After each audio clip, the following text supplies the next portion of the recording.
Soft decision लिया है। अभी तक आप पीएम हाउस में बैठ के मीटिंग्स कर रहे हैं, इस पे अगर कोई आम आदमी हो, सुबह मेरे साथ जस्टिस शाइक बैठे हुए थे, उनका कहना था कि जनाब इस पे तो अब तक बंदे अंदर हो जाने चाहिए थे। आपको तो कुछ भी नहीं कहा किसी ने, अभी तक तो बड़ा सॉफ्ट रही है अदालत। इस मुल्क में कोई बुरान ना हो, हालांकि कोई पॉलिटिकल मूवमेंट्स पे कोई किसी किस्म का मुझे यकीन था कि कोई प्रोटेस्ट नहीं होगी। मेरे साथ जनाब चौधरी गुलाम हुसैन साहब मौजूद हैं और जनाब भट्टी साहब हमारे साथ होंगे, मारूफ एंकर, और जनाब मुबशर लुकमान भी हमारे साथ हैं। मगर चौधरी साहब, मैं पहले बात का आगाज़ आपसे करता हूँ। ये फरमाइए कि ये जो कहा जा रहा है कि जी बड़ा सख्त फैसला आया है, बड़े फ्लमजी से जो हैं वो क्या कहते हैं चार्जेस हैं, और हमें ये लगता है कि बड़ा फेवर की है, बड़ी सॉफ्ट रही है सुप्रीम कोर्ट, आप क्या कहेंगे? मोहतरम, उसके 3 हिस्से हैं। इनकी जो माली करप्शन है, बदनवानी है, पैसा लूट के बाहर फ्लैट्स लेने का मामला है, वो 2+2 साबित हो चुका है। उनका क्या बज़ाहिर ये जो प्रॉपर्टियां खरीदी गई हैं वो पाकिस्तान से लूटे हुए पैसे से खरीदी गई हैं।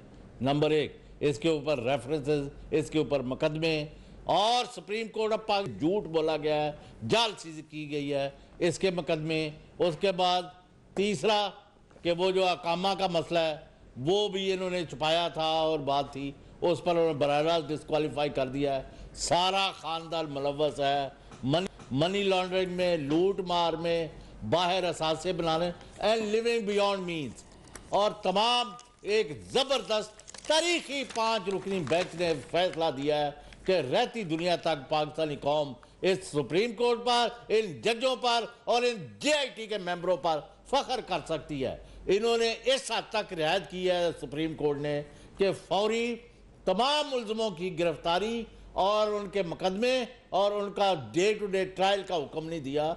ये अभी तक उनसे रियायत हुई है, ये उसकी तरफ बढ़ रहे हैं। आज भी वो इल्ज़ामात लगाते रहे साबिक़ वज़ीर आज़म फौज पर और अदारों पर, और उनके लोग नारे लगाते रहे शेम शेम। और शर्मनाक बात यह है कि एक मुल्क का वज़ीर आज़म बदनवानी, नाहली, डाकाजरी, झूठ, फरेब, बदजालती की वजह से नाहल हो जाए और पूरी दुनिया में पाकिस्तान की रसवाई और शर्मनाक रवैया रखा जाए। लोग पाकिस्तान के वज़ीर आज़म के दौरे कैंसिल करें कि जो करप्शन में मुलव्वस आदमी है हम हमारे मुल्क से दूर ही रहे।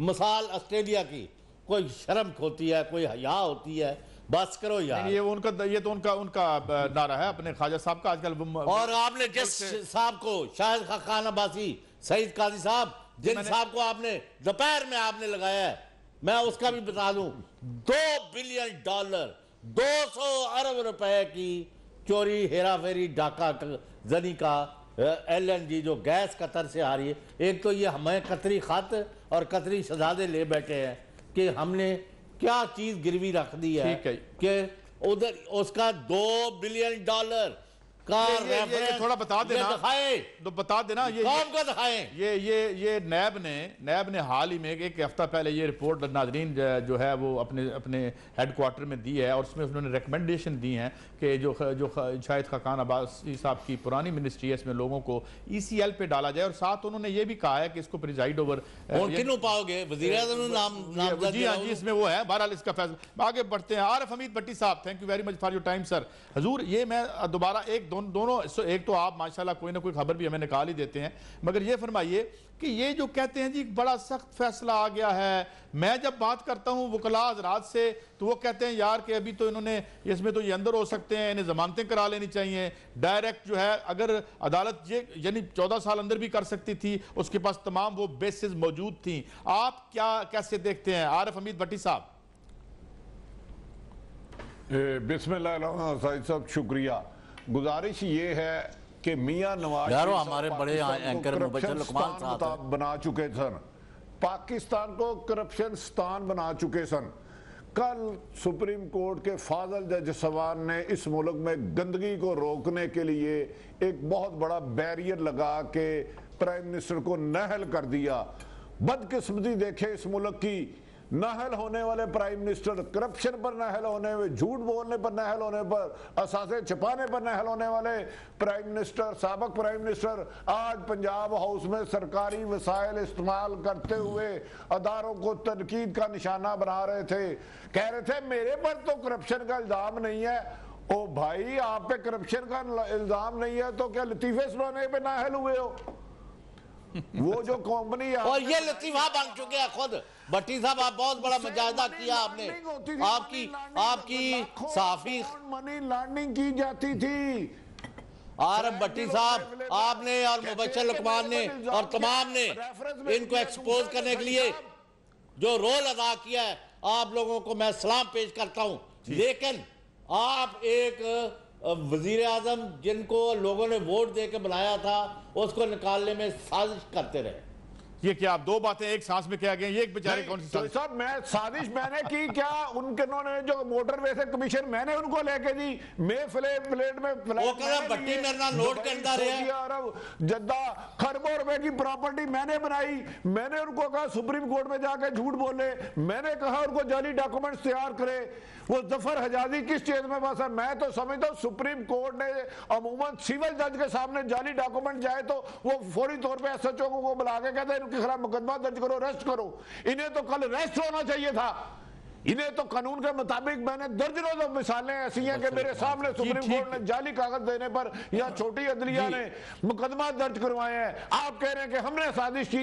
नहीं, भट्टी साहब आपने नहीं की, वो तो वैसे अजराए तफन्नुन कह रहे थे। वो मैं सीरियसली कह रहा हूं। नहीं, अपने मुबशर लुकमान साहब ने बड़ा मुकाम है उनका। इसमें जो खबरें उन्होंने ब्रेक की है, हिस्ट्री चौधरी गुलाम हुसैन को नहीं भूल सकेगी। लेकिन ये मुस्लिम लीग जो करप्शन बताना चाह रही थी, मुझे बताया क्या इनके खिलाफ मुकदमा दर्ज नहीं हो रहे? कह रहे हैं मेरे पास तो करप्शन का इल्जाम नहीं है। और भाई जो रेफरेंस भेजे हैं 6-7, क्या वो आपके ऊपर लतीफे सुनाने के रेफरेंस है? वो करप्शन के इल्जाम है। हदेबिया पेपर मिल में मैंने मुल्क अरबों रुपया लूटा है। और शाहिद खान बासी जो पहले अरबों रुपए की करप्शन में था, पहले इन्होंने एक कतरी खत लाया और उसने सुप्रीम कोर्ट में दिया, जिसको सुप्रीम कोर्ट ने रद्दी की टोकरी में फेंक दिया। अब कतर से इन्होंने एक नया लेटर लाके प्राइम मिनिस्टर ने उस शख्स को बना दिया है जिसमें अरबों रुपए करप्शन का इल्जाम है। फिर कहते हैं कि हमारे खिलाफ साजिश होती है। सच ये नहीं बोलते, करप्शन ये नहीं छोड़ते, जालसाजी ये नहीं छोड़ते, तो साजिशें तो ये खुद अपने खिलाफ कर रहे हैं। जी मुबशर साहब, एक तो आप बड़ा मिस भी कर रहे हैं, इतने इवेंटफुल इवेंट्स हैं और आप अभी शायद आज पहुंचने वाले होंगे या किसी वक्त आएंगे लंदन से।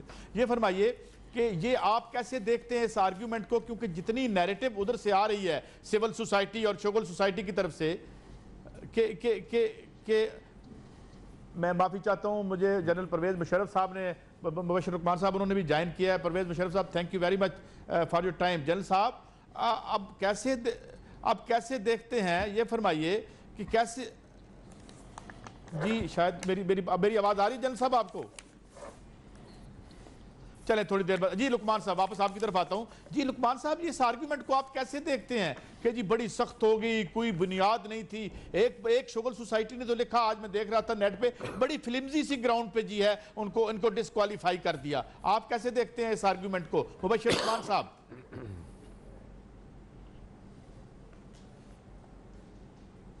काजी साहब, एक आदमी चोर है, एक आदमी झूठा है, एक आदमी मक्कार है, एक आदमी दगाबाज है, एक आदमी फरेबी है। मुझे माफी चाहता हूं मुबशर लुकमान साहब, मैं परवेज मुशर्रफ साहब की तरफ जा रहा हूं। एक मिनट के लिए मैं दोबारा आऊंगा आपकी तरफ। जी जनरल साहब, वेलकम टू द शो। दूसरी बात साहब, मुबशर भाई, मैं जनरल साहब ने हमें ज्वाइन कर लिया है। मैं वापस, मुझे ये बताएं, आप और तमाम सिविल सोसाइटी एक बात का जवाब दे दें जी, जिसको कल सुप्रीम कोर्ट ने नाअहल कर दिया, वो आज और गुज़िश्ता कल शाम को पार्लिमानी पार्टी की मीटिंग की सदारत कैसे कर रहा है? जी ठीक है।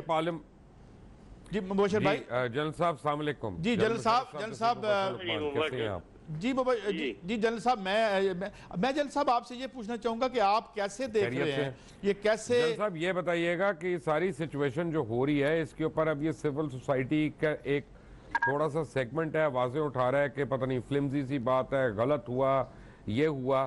आई मीन गलत और सही कौन समझाएगा इस कौम को?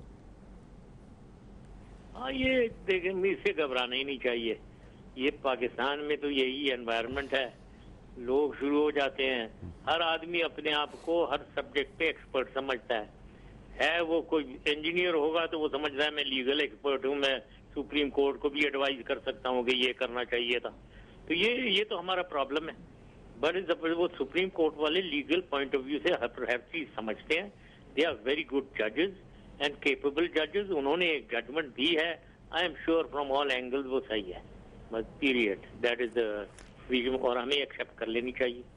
पर जनरल साहब, आपको लगता है कि ये तो बात महाजराई की तरफ जा रही है? आज जो मीटिंग हुई उसमें शेम शेम के नारे लगाए गए, हमें तो कहना भी नहीं चाहिए बिकॉज इट ये जो है ये अदालत की तौहीन बनती है। तो आपको लगता है कि कोई उधर रियलाइजेशन है या हालात का कोई अंदाजा है कि ये किस तरफ जाएगी ये महाजराई, जनरल साहब? हाँ, ये तो कर रहे होंगे इनके मिनिस्टर्स, ये जो ठेले हैं इनके, ये सब कुछ खराब करते हैं। दे आर द वन जो इसको नवाज शरीफ को भी मिसलीड करते रहे हैं, यही हैं जो अब भी मिसलीड कर रहे हैं, महाजराई की तरफ ले जा रहे होंगे सुप्रीम कोर्ट के अगेंस्ट। बिल्कुल ये तौहीन अदालत है। ये क्या मतलब शेम वगैरह? आई मीन यहाँ कौम खुश है। मुझे अभी किसी ने मुझे ये भी तो हो सकता है, ये भी तो हो सकता है कि उन्होंने शेम के नारे नवाज शरीफ को मारे हों। पुलिस वाले नाच कर रहे हैं और मजे कर रहे हैं। अच्छा जनरल साहब, ये कहाँ देखा आपने? ये मुझे व्हाट्सएप पे किसी ने दिखाया। अच्छा। तीर में पुलिस वाले और एफसी फ्रंट वाले, कोर वाले दबा कर डांस कर रहे हैं सब मिलकर। अच्छा, नहीं वो मुबशर लुकमान साहब भी कुछ कह रहे थे कि वो शेम के जो नारे लगे हैं, पता नहीं किस बात पे लगे हैं, जो लगे हैं। मगर जनरल साहब, मैं on a serious note I would like you to comment कि ये आप वो नवाज शरीफ को मारे हैं नारे, नवाज शरीफ को मारे। अच्छा जनरल साहब, ये फरमाइए। ओके, आई थॉट वो उल्टा वो ठीक। अच्छा, एनीवे जनरल साहब ये फरमाइए कि ये तो अब कल तक पर्चे होने हैं, ये रेफरेंसेस जाने हैं, बहुत बड़ी लोग, बड़ी फैमिली भी है, बड़ी पार्टी भी है, तो कैसे हालात को अनफोल्ड करता देखते हैं? क्या ये तो सर झुकाते नजर नहीं आते कानून के सामने? अभी तो तो आप कैसे देखते हैं? What will happen? मेरे ख्याल में इनको बिल्कुल ये केस ट्राई होना चाहिए। सर झुकाएंगे, ये झुकवाना चाहिए इनका सर। ये इनका सरिया जो लगा हुआ है, जो लोग कहते हैं कि इनकी गर्दनों पे सरिया है, नहीं, उस सरिये को काटना चाहिए। They have to submit to legal authority, legal proceedings. और खुद ही ये कहते रहे हैं, खुद ही उसमें फंस गए, मुझे फंसाना चाहते थे, खुद फंस गए हैं। मतलब ये है इनका क्या। जी गुलाम हुसैन साहब आपसे कुछ सवाल करना चाहते हैं। जी गुलाम हुसैन साहब। जनरल साहब अस्सलाम वालेकुम। जी वालेकुम सलाम। जनाबे वाला, ये तीन चीजें हैं, मियां मोहम्मद नवाज शरीफ और उनके हमायती और उनके चमचे और खुशामदी टट्टू जो है, जिनके आज तक जवाब नहीं दे सके। नंबर एक, उनको इंडिया से किस किस्म का लगाव और प्यार है कि आज तक हिंदुस्तान के जो यहाँ जासूस, दहशतगर्द और हिंदुस्तान जो हमारे लोगों को, कश्मीरियों को शहीद करता है और पाकिस्तान के अंदर जो खून खराबा करा रहा है, एक तो वो खुल के उनके खिलाफ नहीं जाते। What is wrong with मियां Nawaz Sharif? Why he is always soft on India? Number दो, इतनी करप्शन और लूट मार के बावजूद और डटाई से आज सुप्रीम कोर्ट और फौज पर हमले कर रहे हैं। और नंबर तीन, इन्होंने आज तक पाकिस्तान की किस शोबे में कौन सी खिदमत की है कि हमारी जान नहीं छोड़ रहे? जी जनरल साहब। बिल्कुल सही, तीनों बड़े रेलिवेंट क्वेश्चन है। जहां तक इंडिया का ताल्लुक है, क्वाइट क्लियरली आपने भी पढ़ा होगा, ये वर्ल्ड बैंक की एक रिपोर्ट है जिसमें रेमिटेंसेस, इंडिया की रेमिटेंसेस उन्होंने प्रिंट करवाए हैं, दिए हैं। उन रेमिटेंसेस में मुझे it was a shocker for me to see के रेमिटेंसेस यूं तो सऊदी अरेबिया, यूएई वगैरह से, अमेरिका, इंग्लैंड से जा रहे हैं उन्हें। पाकिस्तान से $4 to $5 बिलियन 2013 ऑनवर्ड, जबकि ये भी इंटरेस्टिंग है, 2013 से पहले कोई नहीं, 2013 onward every year $4 to $5 billion Hindustan जा रहा है, इंडिया पाकिस्तान से। तो ये जाहिर है इधर कैसे जा रहा है, मैं सोच रहा था इन्हीं की तरफ से जा रहा होगा, इन्हीं की इन्वेस्टमेंट्स होंगी, जॉइंट कोलैबोरेशन होगा किसी बिजनेस वगैरह में, वहां जा रहा होगा। तो इनको तो, और दूसरा मैंने अभी इंडिया टुडे को इंटरव्यू दे रहा था मैं दोपहर को, वो यही कि ये कैंगरू कोर्ट्स और बनाना रिपब्लिक कह रहा था। तो खैर आई, मैंने उसको फिर जवाब अच्छा दे दिया उसे। मैंने कहा वो तुम्हें तो दुख हो रही है ना, that is why you are saying all this, क्योंकि you are paid isn't it, कि आपका जो एक बंदा है जो बिल्कुल आपकी अपीजमेंट कर रहा है वो चला गया, उसको वो डिस्क्वालीफाई हो गया। तो और बाय द वे मैं ये भी कहूँ कि हमें बड़ी खुशी होती है जब आप नाराज होते हो, क्योंकि फिर हमें यकीन हो जाता है हम ठीक कर रहे हैं. When you are unhappy, we are very happy because then we are doing something very correct. Right. तो ये मैंने उसे कह दिया. मुबश्शिर साहब तीसरा भी है। अच्छा जी जी, बात मुकम्मल कर लें, फिर मुबश्शिर लुकमान आपसे सवाल करेंगे. जी जनरल साहब. और ऐसे ही ये जो दूसरे आपने दो आर्मी के साथ जनरल साहब। अनफॉर्चुनेटली इनको क्या बीमारी है पता नहीं, हालांकि they are the products of the army, ये तो सब जानते हैं ना, किसने बनाया इन्हें. और लेकिन उसके बावजूद हर आर्मी चीफ से ये 2000 ऑनवर्ड या 1990 ऑनवर्ड हर आर्मी चीफ से इनकी कोई ना कोई रंजिश रही है. एवरीवन, आप ले लें जनरल जंजुआ कादी साहब, मैं मुशर्रफ साहब से कोई सवाल जी पूछ जी, सकता हूं? जरूर मोस्ट परमिशन से। वेलकम. भट्टी साहब आप भी पूछिए सवाल और मुबश्शिर भाई भी पूछें. जी भट्टी साहब. मुशर्रफ साहब सलाम अलैकुम. जी वालेकुम सलाम भट्टी साहब.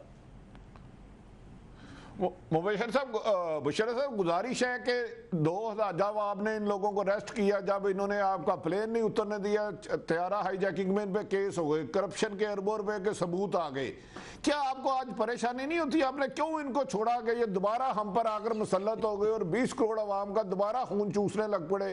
क्या उस वक्त अगर आप पूरा इनको सजाएं दे देते आइन और कानून के मुताबिक, बैरूनी प्रेशर ना लेते, तो आज ये हम पर दोबारा मुसल्लत तो ना होते कम से कम? जी जनरल साहब. नहीं, पहली चीज प्रेशर मुझे कोई नहीं था, बैरूनी प्रेशर कोई भी नहीं था. It was a request from a friend, from a very very honourable friend, जिसको रिफ्यूज करना बड़ा मुश्किल, तो उनकी तरफ से रिक्वेस्ट था. दूसरी चीज ये है कि एक और उसकी जब हमने कंसिडर किया, देखिए वो तो अभी विद हाइंडसाइट हम कह रहे हैं ना, हमने सोचा 10 साल ये चले जाएंगे, इनकी तो पॉलिटिकल स्टैंडिंग ही खत्म हो जाएगी. वो भी गलत निकला, वो गलत निकली बात. लेकिन उस वक्त तो नहीं पता थी ना कि ये होगा इनका, कि ये नई लीडरशिप ही नहीं निकलेगी, ना पीपल्स पार्टी में ना PMLN में, वे उन्हीं के पीछे लगे रहेंगे जो थे. तो इसलिए, और तीसरी बात ये है कि पाकिस्तान में बहुत काम था, हमें पाकिस्तान की बुरी हालत थी, फेल्ड स्टेट हम डिक्लेयर होने वाले थे, technically defaulted, we had to do a lot of things. Pakistan को ठीक करना था, बिगर ऑब्जेक्टिव. तो this was a smaller objective. तो मुशर्रफ साहब ये सिर्फ आखिरी सवाल बता दीजिए कि इन पर जो करप्शन के केस थे वो तो साबित हो चुके थे ना, आपने बड़े एहतसाब सेल बनाया था, उसमें करप्शन के केसेस साबित हो चुके थे कि वो डाउटफुल थे?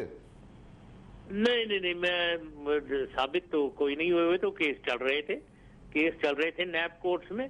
और लेकिन इनको जब भेजा गया तो सोचा गया साल 1.5 साल तक हम केसेस में लगे रहते, जैसे ये अभी ये पैनामा लीक्स का 1.5 साल से चल रहा है मुल्क में, और कुछ हो ही नहीं रहा है. हर आदमी पैनामा लीक्स, और अगर इनको उस वक्त रोकते तो कुछ नहीं हो रहा था. बस ये नवाज शरीफ ट्रायल की जी क्या हो रहा है, कि इन्होंने क्या कहा, हमने क्या किया, आर्मी क्या कर रही है. जी तो ठीक है. इसमें हम उलझे रहते. तो जनरल साहब मैं चाहूंगा कि मुबश्शिर लुकमान साहब. जी मुबश्शिर लुकमान साहब प्लीज योर टर्न. आप जनरल साहब से क्या पूछना चाहेंगे? मुबश्शिर लुकमान साहब. जनरल साहब, मैं अपना अनफॉर्चुनेटली मैं जो चीज़ देख रहा हूँ, मैं सवाल नहीं पूछ रहा, मैं तो एक कमेंट कर रहा हूँ, और जनरल साहब उसके ऊपर डवटेल करके अपनी ऑब्जर्वेशन दें. मैं ये देख रहा हूँ कि इस मुल्क को जानबूझकर पाकिस्तान मुस्लिम लीग नवाज की तरफ से एक एनार्की और सिविल वॉर की सिचुएशन में धकेला जा रहा है. और अनफॉर्चुनेटली अब उसमें बच्चे मरेंगे तो इनमें से किसी का बच्चा नहीं मरेगा. इनके बच्चे तो पाकिस्तान में है ही नहीं, वो तो पाकिस्तान के बाहर है. और इनके दूसरे जो मिनिस्टर्स हैं उन्होंने वीज़े लगवा लिए हैं, कुछ ने अपनी फैमिलीज़ को बाहर भेज दिया. तो क्या पाकिस्तानियों के बच्चे झूठों के लिए, दगाबाजों के लिए, मक्कारों के लिए, फ्रेबियों के लिए, जो उनको लूटते हैं, उनके लिए खून देने के लिए पैदा करते हैं पाकिस्तानी अपने बच्चे, कि अपनी सुख के लिए उनको बड़ा करना चाहेंगे? ये इस मुल्क को हम किस चीज़ की सज़ा दे रहे हैं? नवाज शरीफ को जो है कंटेम्प्ट ऑफ कोर्ट के अंदर ही सिर्फ कम से कम को मेरा ख्याल है अब तक तो 200 साल की कैद हो जानी चाहिए, जितनी उसने मल्टीपल कंटेम्प्ट्स की हैं. और उसके बाद वो जिस कानून की धज्जियां उड़ा रहा है, मैं तो कहता हूँ 20 करोड़ पाकिस्तानियों के ऊपर, इनके सारों के ऊपर शर्म का मकाम है कि तुम अपने मुल्क में अपनी अदालतों का, अपने बनाए हुए कवानीन का तहफ़्फ़ुज़ नहीं कर सकते. और मुझे नहीं पता जनरल साहब मेरे से एग्री करें कि ना करें, बट नवाज शरीफ मुजरिम Nawaz Sharif, by the way, not मुल्जिम, मुजरिम नवाज शरीफ जानबूझकर इस मुल्क को सिविल वॉर की तरफ धकेल रहा है। जी जनरल साहब, आप कैसे इसको रिस्पॉन्ड करेंगे? मैं पार्शली एग्री करूंगा। मेरे ख्याल में इनकी इतनी सपोर्ट है ही नहीं कि सिविल वॉर की तरफ ले जाएं। People of Pakistan generally, mostly, vast majority बहुत खुश है, तो इसलिए कोई सिविल वॉर का तो अंदेशा मैं नहीं देख रहा हूं, ना इनमें ये काबिलियत है कि सिविल वॉर की तरफ ले जाएं। हाँ, एनार्की करने की कोशिश जरूर करेंगे, और वो भी इनकी गलत फहमी है कि ये सक्सेसफुल होंगे उसमें, क्योंकि पब्लिक सपोर्ट मेरे ख्याल में इनको नहीं है। देखे ना, जब वो ये इलेक्शंस को भी ले लें, 2013 के इलेक्शंस, उसमें 17% वोट इनको मिला है। ये तो इलेक्शन कमीशन का रिकॉर्ड है, जिसका मतलब 83% of Pakistanis did not vote for them, या फिर किसी और पार्टी को वोट दिया उन्होंने। तो इनकी सपोर्ट कोई ऐसी पब्लिक सपोर्ट या स्ट्रीट पावर इनकी ऐसी नहीं है। इनकी बेस, इनकी पावर जो है वो लोटा गर्दी में, ये लोटे हैं जो इनके साथ हो जाते हैं, यही लोटे दूसरी तरफ हो जाएंगे जब कोई और पार्टी आएगी। तो वो जो रेवोल्यूशनरी ज़ील है जिसमें आप समझ रहे हो, तो आगे आकर सिविल वॉर करेंगे, कोई इनके लिए आगे नहीं आएगा, मेरा ये ख्याल है। चौधरी साहब, तो थोड़ा बहुत ही अनार्की की कोशिश करेंगे बस। ये चौधरी गुलाम हुसैन साहब जी, प्लीज आप पूछिए, फिर मैं। जनरल साहब, मैं आपसे 100% एग्री करता हूं। अल्हम्दुलिल्लाह, कल दोपहर 12 बजे के बाद जब से नवाज शरीफ को नाअहल करार दिया है, करप्शन और करप्ट प्रैक्टिसेस का केसेस प्राइमरी यानी बज़ाहिर साबित हो चुके हैं, पूरे मुल्क में या मिठाइयाँ बांटी गई हैं या इनकी इक्का दुक्का लोग निकले हैं। सारी कौम ने, सारे पाकिस्तान ने नवाज शरीफ की नाअहली को हेल किया है, एक्सेप्ट किया है, और इनकी कोई कैपेसिटी नहीं। आप ठीक कह रहे हैं, ये 2013 में भी धांधली के जरिए जीते थे, वरना सारी सीटें लाहौर की हार चुके थे। ठीक है, इसलिए इनका वो बात ठीक है। ये जो खदशात है खाना जंगी के, ये अब 3 कामों में लगे हुए हैं। अपने लूट खसूट का बाजार जारी रहे, दोबारा जाली तरीके से लोगों पर मुसल्लत हो सके, और तीसरा जो लूट मार की है और जराइम किया, कौम के साथ मुल्क दुश्मनी की है और डाकाजनी की है, उससे किस तरह बचा जाए, ये इसके लिए एक्टिव है। But the country and the nation has rejected there. ठीक है, आपका टेक आ गया चौधरी साहब। जी भट्टी साहब, मैं चाहूंगा आप अगला सवाल कर सकते हैं जनरल साहब से, प्लीज भट्टी साहब।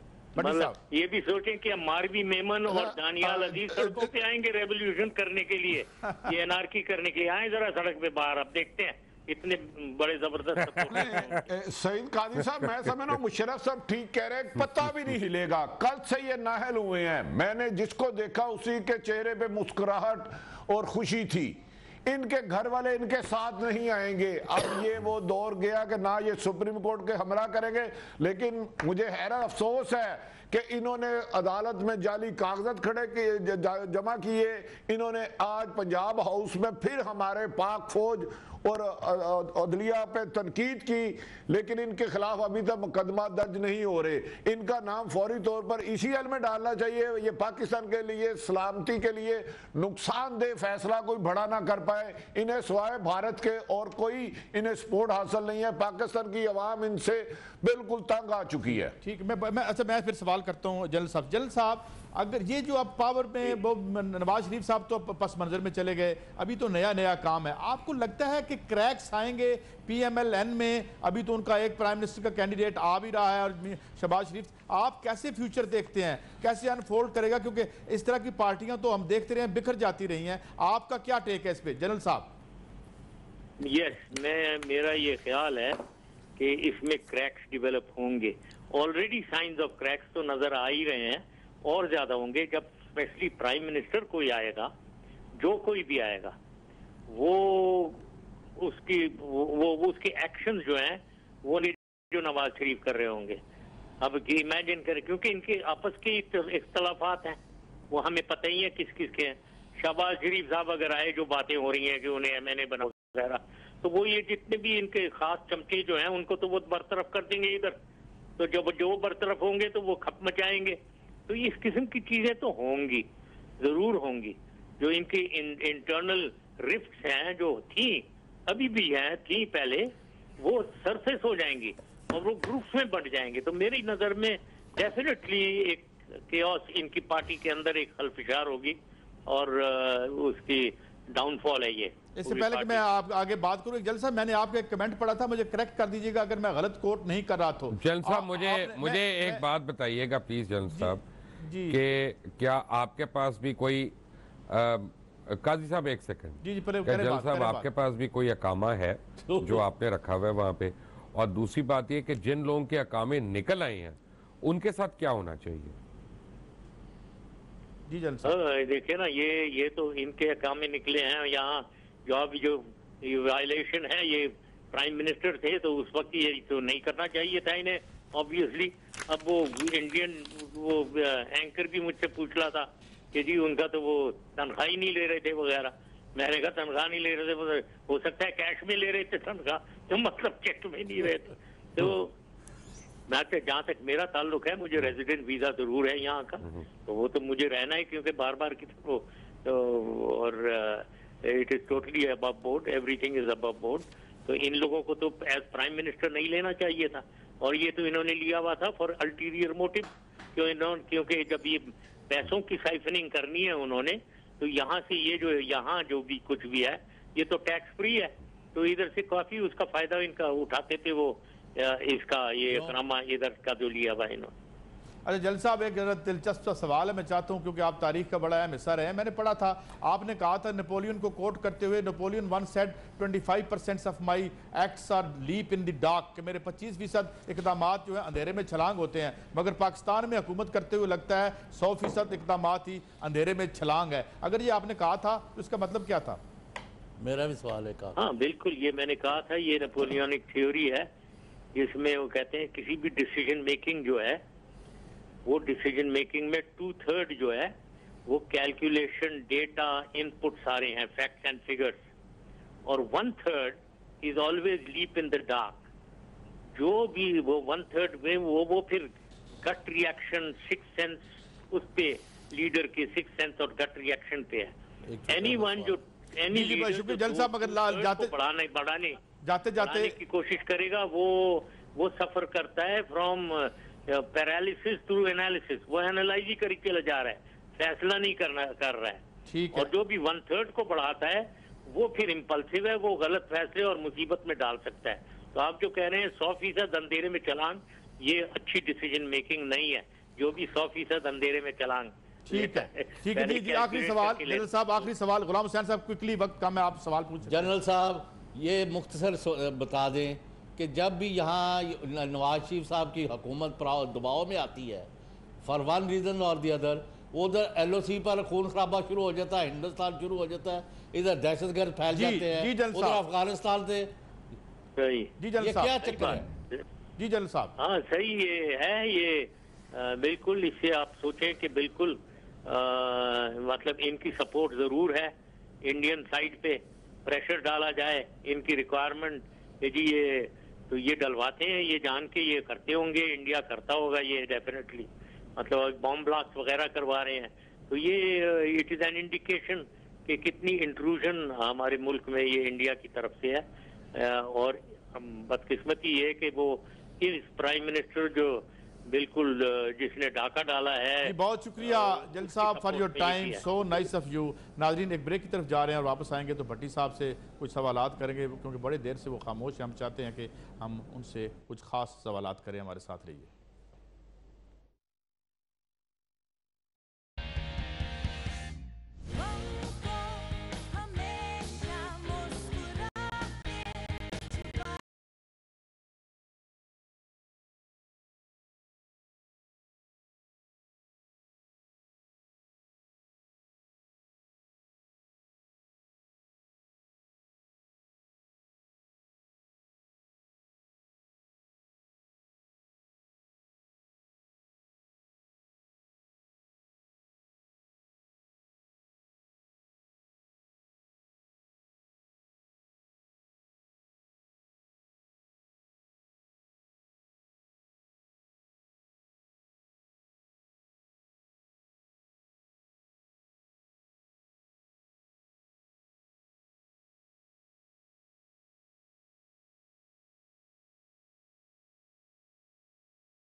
आदि साहब, अभी तो करप्शन के रोकने का आगाज शुरू हुआ है। सुप्रीम के और जेआईटी के बहादुर और सपूत जवानों ने साबित किया है कि पाकिस्तान सिर्फ करप्शन ज़्यादा लोगों के लिए नहीं है।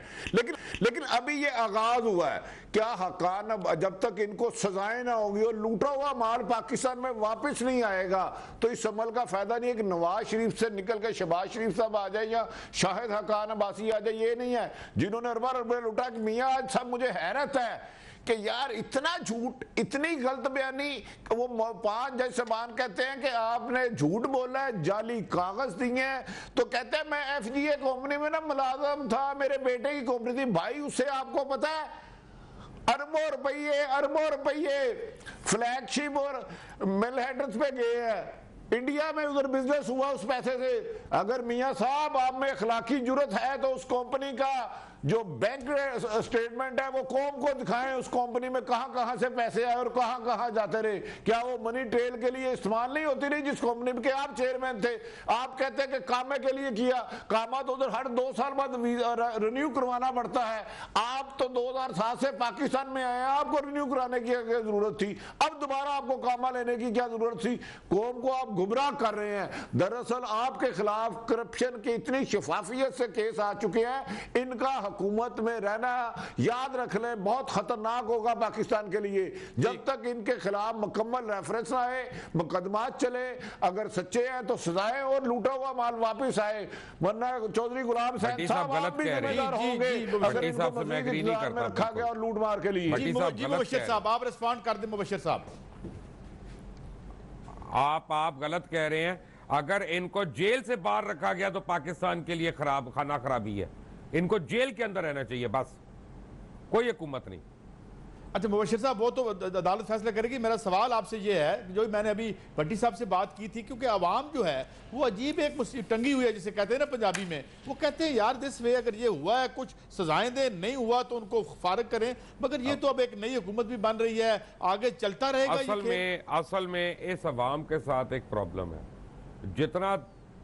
जितना दानिश्वर पाकिस्तान में अल्हम्दुलिल्लाह पैदा हो चुका है और वो टीवी पे बैठा हुआ है, वो और जितने दानिश्वरों के हाथ में कलम आ चुका है ब्लॉगिंग के सूरत में, वो भी तो एक अजाब है ना। पूरी दुनिया में इतना दानिश्वर नहीं है जितना हमारे टीवी चैनल्स के ऊपर है। सबसे बड़ी बात यह है कि अवाम के अंदर इस तरह का कोई इस्तराब नहीं है, अवाम को इसकी कोई मसलियत नहीं है। ये वो लोग बोल रहे हैं जिन्होंने पैसे खाए हैं, और ये वो लोग बोल रहे हैं जिनको उम्मीद है कि उनको और पैसे मिलेंगे। और देखें, सबसे बड़ी बात यह है, मियाँ नवाज शरीफ को अभी आटे दाल का भाव पता चल जाएगा। लाहौर से उनकी सीट डिस्क्वालीफाई हुई है। ज़रा कैंडिडेट नॉमिनेट करें, आप छोड़ दें सारी पार्टियों को। आरिफ हमीद भट्टी, मुबश्शिर लुकमान, चौधरी गुलाम हुसैन, इन तीनों में से मैं चैलेंज करता हूँ, किसी को खड़ा कर दे आज़ाद उम्मीदवार। नवाज शरीफ को आटे दाल का भाव पता चल जाएगा, अपनी औकात समझ आ जाएगी उसको, फिर कर ले आके सियासत। डॉक्टर यास्मीन राशिद आई हैं वहाँ से, अभी मैं इस पर भी बात करता हूँ आपकी तरफ। चौधरी गुलाम हुसैन साहब, आपको क्या लगता है ये इलेक्शन जो आ रहा है? यास्मीन राशिद तो पॉलिटिशियन है जी। यास्मीन राशिद, देखे एक मिनट, यास्मीन राशिद जो हैं उनके पीछे एक बहुत बड़ी पॉलिटिकल पार्टी है और उस पार्टी का एक बहुत बड़ा वोट बैंक है। वो तो इनके ऊपर बहाना होगा इनके पास कि जी एस्टेब्लिशमेंट ने मुकमगा करके हमें हरा दिया। जरा आजाद उम्मीदवार को आने दें इनके सामने और फिर देख ले जो पॉलिटिशियन नहीं है उसके डब्बे अपना, अगर इनके खाली ना मिले माफी चाहता हूं, मैं आपको पहले सुन नहीं पाया। बताना मुझे टीवी पे आके बताना फिर। जी जी जी जी जी भट्टी साहब, आप कुछ ऐड करना चाह रहे हैं मुबश्शिर साहब की बात में? फिर मैं आता हूं। मैं ये कह रहा हूं भट्टी साहब, जो आप पहले कह रहे थे मुबश्शिर साहब ने 10 डॉक्यूमेंट्स निकाल लिए, जेलों के बाहर नहीं होना चाहिए। इनकी जालसाजी झूठ भी साबित हो गया। इनके खिलाफ अभी तक मुकदमात क्यों दर्ज नहीं हुए? क्या इनको मजीद पाकिस्तान के लूटने की इजाजत दी जाएगी? सरकारी खजाने में बड़ा भाई नहीं तो छोटा भाई आगे बैठ जाएगा, तो क्या अदारे वो इंटरफेरेंस नहीं रहेगी? क्यों नहीं मुकदमात इनके खिलाफ दर्ज हो रहे? इतना डिले करना पाकिस्तान के लिए बेहतर है? क्या ये मजीद नुकसान करेंगे, अदारों को कोसेंगे, बुरा भला कहेंगे? जी जी गुलाम हुसैन भाई, मुबश्शिर लुकमान साहब और आरिफ भट्टी साहब और सईद काजी साहब, मेरी नाचीज राय यह है कि आप जब तक 4 सवाल जो नून लीग के हैं उनके सही जवाब नहीं देते, आप किस मुंह से जाली दानिश्वरों पर हमला कर सकते हैं या नवाज शरीफ के इकदाम जो हैं सियासी तौर पर या प्रोपेगेंडे के, उनका मौसर जवाब किस तरह दे सकते? नंबर 1 वो कहते हैं कि हमारे ऊपर बादलवानी डाकाजली चोरी का कोई मुकदमा साबित नहीं है। एक अकामा और उसकी तनख्वाह जो कि मैं अपने बेटे की फर्म से लूं या ना लूं, तो भी पेट चक्का का मरोड़ हो रहा है, इसका जवाब दें। नंबर 2, उन्होंने कहा हम सब बड़ा मुल्क का कोई मोहब्बे वतन नहीं, हम मुल्क को तरक्की और खुशहाली की तरफ लेके जा रहे थे, ये हमारी बेड़ियों में रोड़े डाल रहे थे। नंबर 4, अब हमें अगले इलेक्शन में भी अवाम ने भारी अक्सरियत देनी थी, साजिश करके इंतकामी कार्रवाई के जरिए जर्नैलों ने, जजों ने, जर्नलिस्ट ने हमारा बेड़ा गर्क करने की कोशिश की है। ये उनके सवाल हैं, इनका आपके पास क्या जवाब है? जी पहले तो मैं जाता हूँ जी भट्टी साहब, ये तरक्की कहाँ पे हो रही थी? ये तरक्की मुल्क कौन सा मुल्क है जिसमें तरक्की हो रही थी भट्टी साहब? तरक्की ये हो रही थी कि चौधरी साहब के दोस्त फिनांस मिनिस्टर इसहाक डार साहब कहते हैं खते गुर्बत से 70% लोग नीचे रह रहे हैं। लाहौर में एक सरकारी स्कूल पिछले 30 सालों से नहीं बना, 90% लोग रोटी नहीं खा पा रहे 2 वक्त की, मरीज अस्पतालों में मर रहे हैं, बच्चे खुदकशियां कर रहे हैं, लोग गुर्दे बेच रहे हैं। सिर्फ 2% एक खानदान तरक्की कर रहा है। जब ये आया थे तो 80,000 रुपये पर फर्द मकरूज था पाकिस्तान का, अब 1,30,000 रुपये पर पर्सन मकरूज हो गया है। और चोई साहब कह रहे हैं कि इनके जवाब दे, क्या मेफ्लेट के डॉक्यूमेंट्स इन्होंने आज तक देखे हैं? सुप्रीम कोर्ट ने 1000 दफा कहा, JIT ने कहा, मीडिया ने कहा, कोई एक कागज इन्होंने दिखाया? क्या मनी ट्रेल इन्होंने दिखाई कि अरबों रुपया लेकर किस तरह गए हैं? आप कह रहे हैं कि हम इन पे गलत इल्जाम लगा रहे हैं। मुझे बताया कि मियां नवाज शरीफ साहब जब इक़्तिदार में आए, मुल्क पर जो कर्जा है उस 10 गुना बढ़ गया और इनके साथे 50 गुना बढ़ गए। कामा की जालसाजी ये की, कहते हैं कि मैंने वीजा खत्म हो जाता था जाना है, तो भाई 2018 के बाद रिन्यू क्यों कराया? आप तो पाकिस्तान में आ चुके थे, आप तो एग्रीमेंट के तहत आ चुके थे, आपने मेफेयर फ्लैट में अरबों रुपए कैसे लेकर गए हैं? जवाब तो आपने देना है कि मैंने देना है।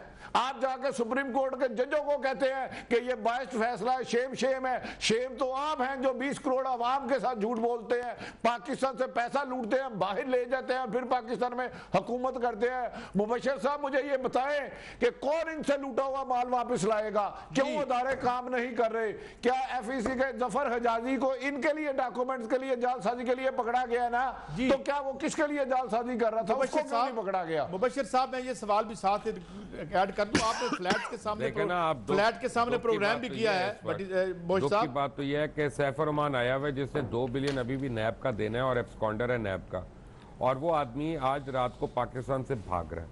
मैं आपको बता रहा हूँ, अभी भी रोक ले उसको। वो आया हुआ है, शायद खान को वज़ीर आज़म बनवाने, वो जो मीटर लगा हुआ है ना लूट मार का। अच्छा, मैं मुबशर साहब से एक सवाल और पूछना चाहता हूँ। मुबशर साहब, आपने प्रोग्राम किए हैं वहां से और उन फ्लैट्स के सामने से भी किए हैं, अब ये बताएं कि अगर यहाँ पे सजा होती है और आपने बहुत सी और भी प्रॉपर्टीज का जिक्र आ रहा है, वहां का जरा माहौल हमें बताएं। इस वर्डिक्ट से हमारी जो कम्युनिटी है वो क्या कह रही है और क्या कोई और इंकशाफात होने की तवक्को है? जनाब मुबशर लुकमान साहब।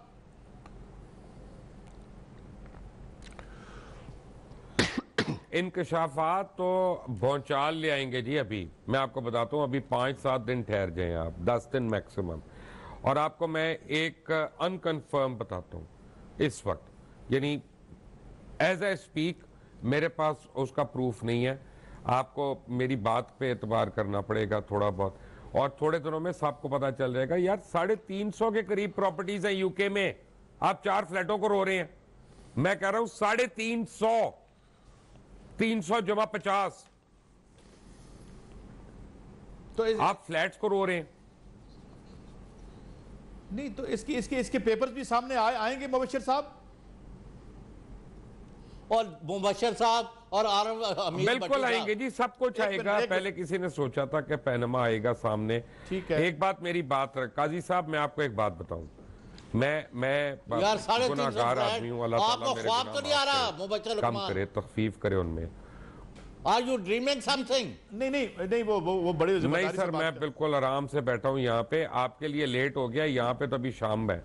और एक अर्ज सुन ले मेरी एक अर्ज सुन ले जी। ये मैं सिर्फ एक आदमी की बात नहीं कर रहा, आपके बहुत से सियासतदानों की और आपके बिजनेसमैन की और आपके बैंकर्स की, इन लोगों की बात कर रहा हूँ कि सबकी कितना माल पाकिस्तान का लूटा हुआ जो है वो बैरून मुल्क, सिर्फ एक मुल्क में मैं भी बाकी मुल्कों का नहीं कह रहा। मैं एक और बात कहना चाह रहा हूँ, इसको प्लीज जरा गौर से सुने। मियां नवाज शरीफ जो असल विक्टिम बने हैं वो अपने हवारियों के और अपने एडवाइजर्स के विक्टिम बने हैं, जिन्होंने उनको गलत एडवाइजेस दी। उन्होंने केस प्रिपेयर करने में इतना टाइम नहीं लगाया जितना उन्होंने मीडिया में इदारों को ब्रांडिश करने का टाइम लगाया। और अभी भी जो उनका रवैया है, मैं ये देख रहा हूँ कि वो, अल्लाह ताला माफ करे और अल्लाह करे कि मैं गलत हूँ, अल्लाह करे कि मैं गलत हूँ, लेकिन वो खुदा की लाठी की आवाज़ सुनने से कासिर हैं। मियां नवाज शरीफ को ये पता चलना चाहिए कि वो इस वक्त अल्लाह की पकड़ में है। ये हम में से किसी ने पैनमा के अंदर कोई काम नहीं किया, ये सब अल्लाह की तरफ से हुआ है। कंप्यूटर हैक होना, उसमें नाम निकलना, ICIJ कहाँ से बीच में आ गई, किस जानवर का नाम, मुझे तो पता भी नहीं था उसका। जिस दिन तक उसका नाम नहीं आया मुझे उसके मतलब कुछ भी नहीं पता था। उसके बाद अपना वो प्रोसीडिंग्स होना, केस पहले डिस्मिस होना, फिर केस शुरू होना, फिर GIT बनना, उस GIT में इतनी तहकीक, यानी किसी ने सोचा था ये कि इस तरह भी हो जाएगा? तो मैं आपको बताऊं कि ये अभी भी इनको अल्लाह के हजूर माफी मांगनी चाहिए, अपने गुनाहों की भाई साहब, मैं आपका सवाल एक ना किए हुए एक ब्रेक की तरफ जा रहा हूँ। ये गलत डगर पे निकले हुए, मुझे इनका बड़ा खौफनाक अंजाम नजर आ रहा है। आप मेरे साथ रहिए, आप दोस्त मेरे साथ रहिए। भट्टी साहब, आप जी क्विकली, मैंने ब्रेक पे जाना चाहिए। सब आपका सवाल वापस आके लेता हूं। ये सवाल मुबशर साहब से आप करेंगे, और भट्टी साहब thank you very much, please हमारे साथ स्टे करें, भट्टी साहब भी और सब दोस्त। नाज़रीन, आते हैं एक ब्रेक के बाद। ट्री क्लब अपार्टमेंट्स इस्लामाबाद मरी एक्सप्रेसवे पर कुदरती हुस्न के बीच 1.5 साल की आसान अक़सात पर एक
ने मुल्क के नए वज़राए आज़म का ऐलान कर दिया। शाहिद खाकान अब्बासी 45 दिन के लिए, जबकि शहबाज शरीफ मुस्तकिल वजीर आज़म के उम्मीदवार होंगे। शहबाज शरीफ की जगह नए वजीर आला का ऐलान होगा।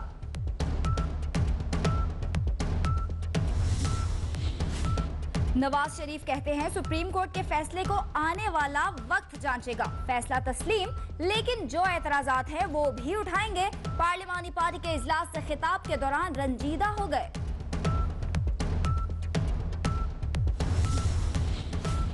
नवाज शरीफ ने खिताब के दौरान अपनी नाअहली का जिक्र किया तो अरकान शेम शेम के नारे लगाने लगे। पीटीआई तर्जुमान का कहना है फैसले पर शेम शेम के नारे शर्मनाक हैं। गुलशन इकबाल कराची में ट्रैफिक एहलकारों पर फायरिंग की एक और फुटेज 24 न्यूज ने हासिल कर ली। दहशतगर्द फायरिंग के बाद मोटरसाइकिल्स पर फरार हो गए।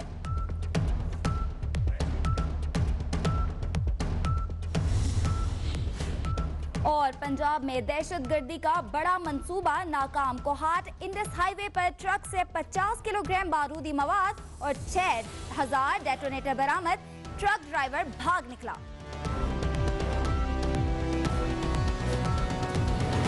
24 न्यूज, बाखबर 24 घंटे।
कौमी असेंबली का इजलास मंगल को तलब कर लिया है और ये इजलास पहर 3 बजे किया जाएगा। सेफगार्ड ने हमें इनवाइट किया पिकनिक पे। पिकनिक से पहले बच्चों ने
आ रहे हैं मुबशिर साहब लंदन से। जी बड़ी इम्पॉर्टेंट बात मैं आपको बताने लगा हूं, और मुझे भी पता चला है कि और जफर अली शाह साहब इज़ द राइट पर्सन, सही आदमी है जो उसके ऊपर कमेंट कर सकते हैं कि बहुत से पॉलिटिकली अपॉइंटेड असिस्टेंट्स जो हैं वो एम्बेसडर्स की जॉब्स कर रहे हैं, चाहे वो डॉक्टर मलिया लोधी हो, चाहे चाइना के अंदर एम्बेसडर हो, चाहे कतर के अंदर एम्बेसडर हो, ये सारे के सारे। और ऐसे बहुत से ममालिक हैं जहां पॉलिटिकली अपॉइंटेड असिस्टेंट्स जो हैं वो एम्बेसडर्स की जगह पे फंक्शन कर रहे हैं।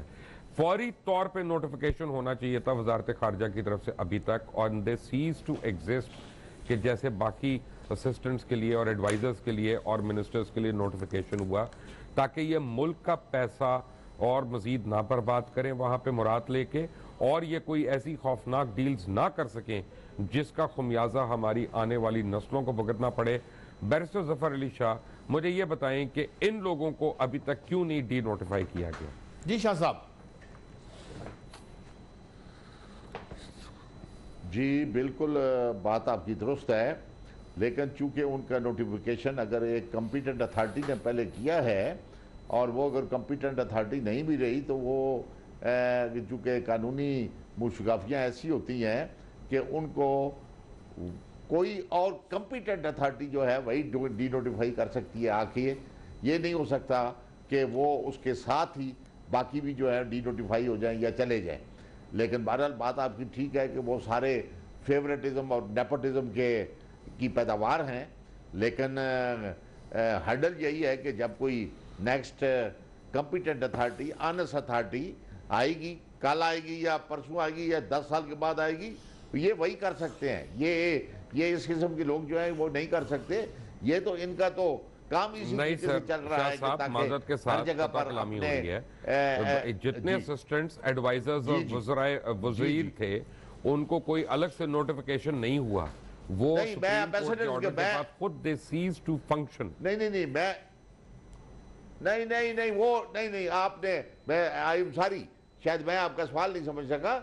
मैं तो बात उनकी कर रहा था जो कि एम्बेसडर्स और उस सफारत खानों में जो लगे हुए हैं, ये जो आप जिनकी बात में कह रहे हैं वो तो पूरी की पूरी जो एम्बेसडर्स हैं, जो फॉरेन ऑफिस है, जिनका ताल्लुक है, जिनका फॉरेन सर्विस से ताल्लुक है, दे आर कॉम्पिटेंट, और वो उनको कॉम्पिटेंट अथॉरिटी ही करेगी। सेक्रेटरी फॉरेन अफेयर्स ही कर सकता है या मिनिस्टर ऑफ फॉरेन अफेयर्स। लेकिन जो प्राइम मिनिस्टर ने स्पेशल असिस्टेंट बना के, एडवाइजर बना के जिनको एम्बेसडरशिप दी हुई है, वो फौरी तौर पे उनको फ्लैग भी उतारना है, उनको घर भी खाली करने हैं, दफ्तर भी खाली करने हैं और वापस आना है। जी शाह साहब, दैट आई एग्री, वो नहीं रह सकते। जब कैबिनेट जो है कॉन्स्टिट्यूशनल अदारा है वो नहीं रह सकता, तो बाकी कहां रहेंगे? जी भट्टी साहब, आप बड़ी देर से खामोश हैं। शाह साहब भी हमारे साथ हैं। आप क्या समझते हैं ये जो यहाँ पे जो, मुझे आप ये फरमाइएगा, यहाँ मेरिट का क्या हशर होता रहा यहाँ पे? ये जो अभी शाह साहब भी बात कर रहे हैं कि पर्सनल लाइक्स हैं, या हमारे साफियों में से ले जाते हैं लोगों को, या जिन लोगों को अपॉइंट कर रखा है, ये क्या कल्चर था? और ये कल्चर लगता है अब आइंदा भी कंटिन्यू करेगा ही? अभी खात्मा नजर तो नहीं आता भट्टी साहब? देखिए, कॉन्स्टिट्यूशन और आइन के मुताबिक तो नाहल कर दिया गया है मियां मोहम्मद नवाज शरीफ को सब वज़ीर-ए-आज़म, लेकिन वो आज भी वज़ीर आज़म के इख्तियारात इस्तेमाल कर रहे हैं, पूरा स्टाफ उनके पास है। मैं जफर अली शाह साहब से गुजारिश करता हूँ, इनकी एक हिस्ट्री है, इनकी कुर्बानियाँ हैं। आज जब मैं देख रहा था कि एक नाहल शुदा साबिक प्राइम मिनिस्टर प्रेस कॉन्फ्रेंस कर रहा है, तो इर्द गिर्द रहने वाले अदारों को शेम कर रहे थे, तो लेकिन जफर अली शाह साहब उनमें सीनियर नजर नहीं आए जो मुशर्रफ दौर में कुर्बानियां देते रहे। तो क्या जफर अली शाह साहब मुस्लिम लीग नून में एक भी ऐसा अहल शख्स नहीं है जो शरीफ फैमिली से बाहर आ सके? क्या उन्हीं को लाना है जो करप्शन ज़दा है, जिन पर करप्शन के नायब ने, सुप्रीम कोर्ट ने अरबों रुपए के रेफरेंस भेजे हैं? क्या आप इसी जमहूरियत के तारब थे जो आज हो रहा है? जी शाह साहब, और फिर गुलाम हुसैन साहब भी आपकी तरफ जाता हूँ।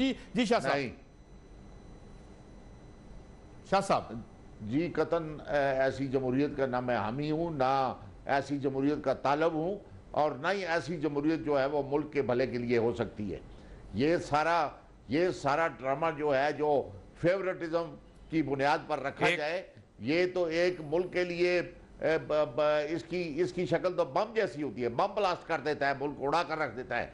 तो इसलिए ये इस किस्म की हम ही नहीं है। बाकी आपकी जो बात आपने कहा कि क्या मुस्लिम लीग में कोई एक ऐसा शख्स भी नहीं है, बेशुमार शख्स है, लेकिन कुछ मसलते हैं और कुछ ताज़ा ताज़ा जख्म है, कुछ ताज़ा ताज़ा दर्द है दिल में और दिमाग में, और कुछ ताकत का फतूर उतरते उतरते उतरता है, क्योंकि नशा है ना जी, इसको उतरने में कुछ दिन तो लगेंगे।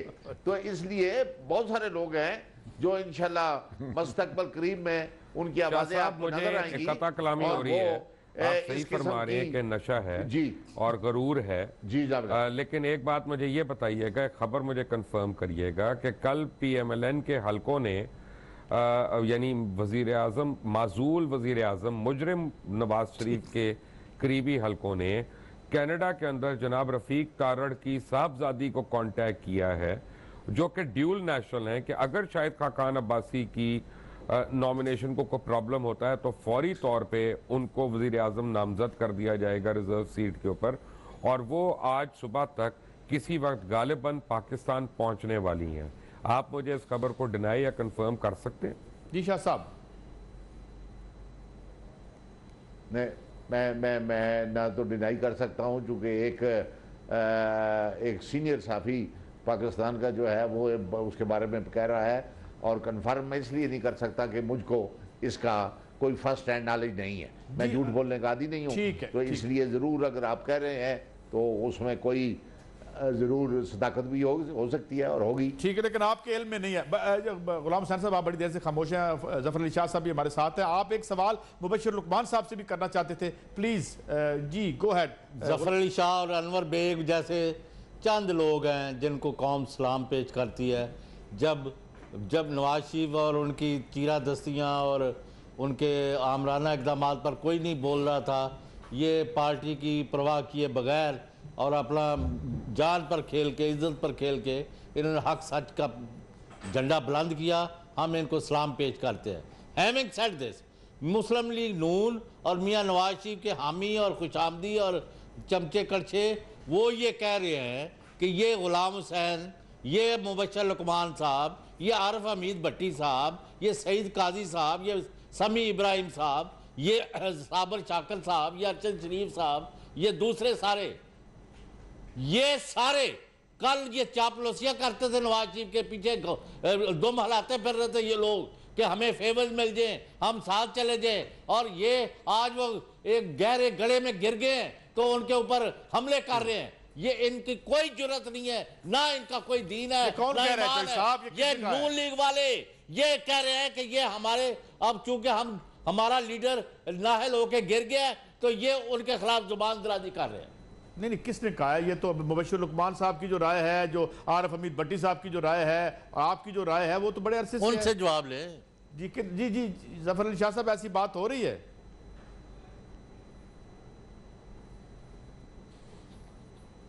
मैं कुछ कह नहीं सकता, लेकिन जिस तरह पहले मैंने अर्ज किया है कि चूंकि ताज़ा ताज़ा दर्द है, ताज़ा ताज़ा जख्म है, तो बहुत कुछ सोचा जा रहा है और बहुत कुछ किया जा रहा है। अगर वो जब एक डिसिप्लिन में आफज ऑर्डर थे तो उस वक्त बेशुमार बद-इत्तेदालियाँ और गलत और गैर ऐसे काम हुए हैं, तो अब तो कुछ। अच्छा शाह साहब, एक मेरा आपसे सवाल है, फिर मैं जाता हूँ मुबशिर साहब की तरफ भी और मैं जाऊंगा भट्टी साहब की तरफ से। एक मेरा सवाल है, क्या क्वालिफिकेशन का क्राइटेरिया क्या था मुस्लिम लीग नून में ऊपर जाने के लिए? हमने देखा बहुत से माशाल्लाह साफी भी अच्छे बड़े लायक साफी थे। मैंने एक पूछा, मैंने कहा यार बड़ी अपॉइंटमेंट करते हैं, कहते हैं वो बड़े अहल और लायक होते हैं। मैं कहा मैं और मुबशिर लुकमान नालायक हैं, लेकिन बहरहाल चलें, ये तो बिसाइड द पॉइंट है। आप मुझे बताएं पैमाना क्या होता है, आपका कल्चर क्या है मुस्लिम लीग नून में? आपने करीब से देखा है शाह साहब। देखे जी, मुस्लिम लीग, सच्ची बात है, यहाँ दो कॉन्सेप्ट हैं जब। एक तो मुस्लिम लीग है, मुस्लिम लीग मेरे जैसे वर्कर पाकिस्तान मुस्लिम लीग को एक पॉलिटिकल पार्टी, और वो भी पॉलिटिकल पार्टी जो कि इनहेरिटेड है, पाकिस्तान के साथ साथ पाकिस्तान को मिली है और पाकिस्तान के अवाम को मिली है, और वो बोनाफाइडी हैं और जेन्युइन तौर पर समझते हैं कि पाकिस्तान मुस्लिम लीग एक डेमोक्रेटिक पॉलिटिकल पार्टी है और उसमें वो अपना कंट्रीब्यूट करती है। और एक वो लोग हैं जो कि पाकिस्तान मुस्लिम लीग के ऊपर उसके तख्त पर बैठ गए हैं या बिठा दिए गए हैं, या उसमें जो वर्कर या वोटर जो है उनकी कम इल्मी या कम अकली है, इवन हम अपनी कम अकली और कम जो नैली है उसका भी जिक्र और इज़हार करते हैं। तो उसकी वजह से वो जो सर पर बैठ गए हैं, उन्होंने इसको एक बिल्कुल अपनी एम्पायर जो जाती एम्पायर होती है बिल्कुल उस तरह इसको बनाकर रख दिया है।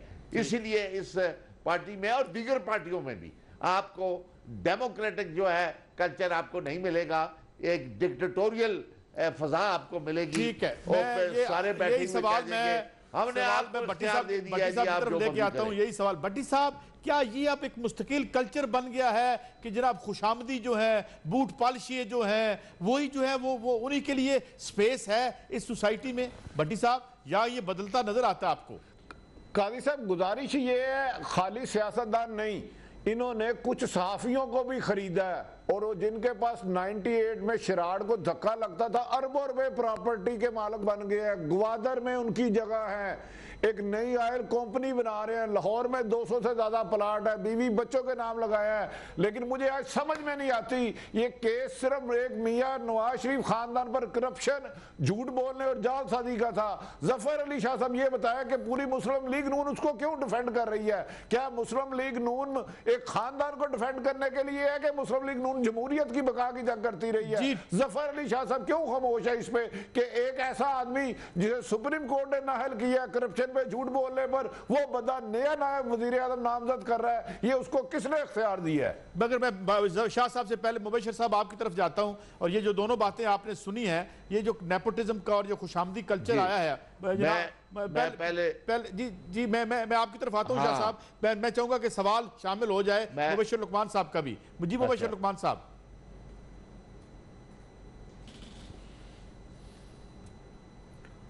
प्रॉब्लम यह है कि मुझे भट्टी साहब का सवाल इसे नहीं समझ आता कि जब मुस्लिम लीग के आगे नून लगा हुआ है, नवाज लगा हुआ है, उन्होंने कायदे आज़म का नाम हटाया और अपना नाम अगर लगाया वहाँ पे, तो आपको पता होना चाहिए कि उनकी ज़ाती मिल्कियत है, ये उनकी ज़ाती हुकूमत है और उनकी ज़ाती अपना प्राइवेट लिमिटेड कंपनी है, जिस तरह से वो चला रहे हैं उसको।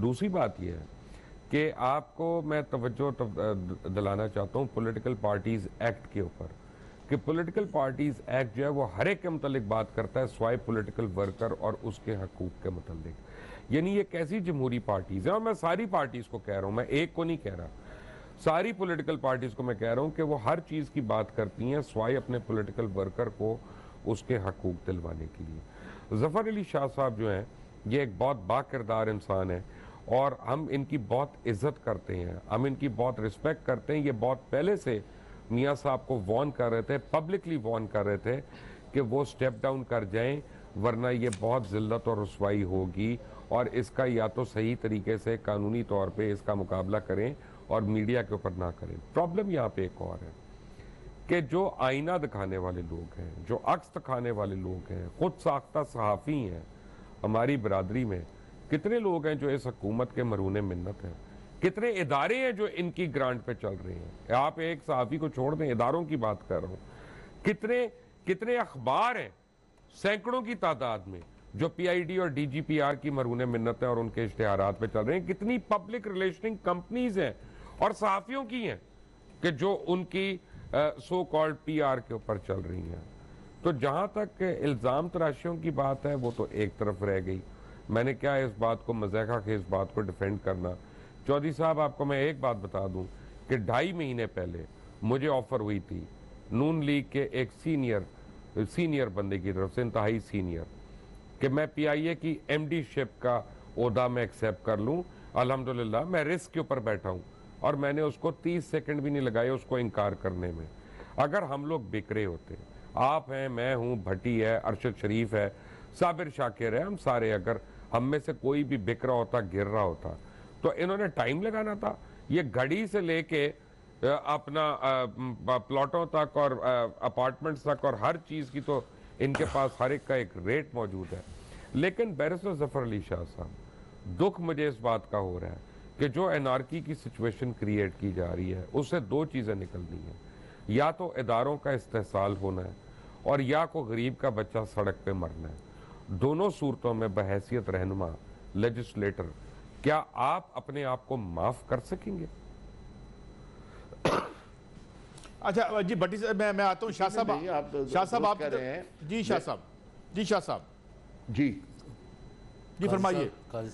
मैं ये कर रहा था कि अब मैं समझता हूँ कि इतनी मायूसी वाली बात नहीं है, मुश्किल बात थोड़ी है, लेकिन अभी इस कल के लैंडमार्क डिसीजन से पाकिस्तान की, जहाँ पर पाकिस्तान के अदालती निज़ाम और पाकिस्तान के इंसाफ के निज़ाम में जहाँ टर्न आया है बहुत बड़ा, वहाँ पर पाकिस्तान के पॉलिटिकल सिस्टम ने भी मैं समझता हूँ कि बहुत ज़बरदस्त अंगड़ाई ली है, और ये आपको अंगड़ाई नज़र आएगी इंशाअल्लाह ताला, क्योंकि इस तरह ये जो एक ओपनिंग हुई है, जो कि ओपनिंग हुई है एक करप्शन के खिलाफ, एक ओपनिंग हुई है एक बहुत बड़े इक़्तिदार की कुर्सी को हिलाने की, तो मैं समझता हूँ कि इसके असरात अपने लुकमान साहब आपको नज़र आएंगे। और इंशाअल्लाह पाकिस्तान की आवाम ने अब तहिया कर लिया है कि कोई पाकिस्तान के इक़्तिदार में, पाकिस्तान के अदारों में कोई करप्ट, कोई बदनाम शख्स, कोई अपने ख़ानदान या अपने घर को या अपने कारखानों को मजबूत करने वाला शख्स जो है वो पाकिस्तान की सियासी फ़ज़ा को ख़राब नहीं कर सकेगा। रह गई पाकिस्तान मुस्लिम लीग की बात, इंशाल्लाह आपको पाकिस्तान मुस्लिम लीग डिस्टिंग्विश भी नज़र आएगी, और ये जो वक्ती तौर पे ये आपको नज़र आ रहे हैं अपने वेस्टेड इंटरेस्ट वाले लोग, ये इंशाल्लाह ताला बड़ा कम टाइम है इनका, ये अपने अंजाम को और अपनी उस जगह पर जो इनकी जगह है वहाँ पर ये इंशाल्लाह पहुँच जाएंगे और पूरी दुनिया को और बिलखसूस पाकिस्तान को वो नज़र आएंगे। मैं कम अज़ कम मायूस नहीं हूँ।